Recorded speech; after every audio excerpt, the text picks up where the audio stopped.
Trekking Curug Lewi Asih Part 2, Misteri Suara Aneh di Jalur Trekking. Saat berangkat trekking dari hutan hujan menuju Curug Lewi Asih, beberapa kali terdengar suara aneh di jalur. Awalnya sempat dikira suara air dari pipa bocor. Nah, pas pulangnya melewati jalur berbeda yaitu di atas bukit, misteri suara itu terjawab. Ternyata suara misterius itu berasal dari baling-baling berukuran besar. Baling-baling itu berada di puncak bukit dan sengaja dimainkan oleh remaja dan anak-anak lokal. Ternyata view dari puncak bukit ini benar-benar indah dan ini memang jalur favorit untuk trekking.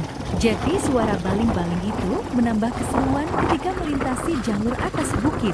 Semakin kencang angin bertiup, maka suara baling-baling juga semakin keras.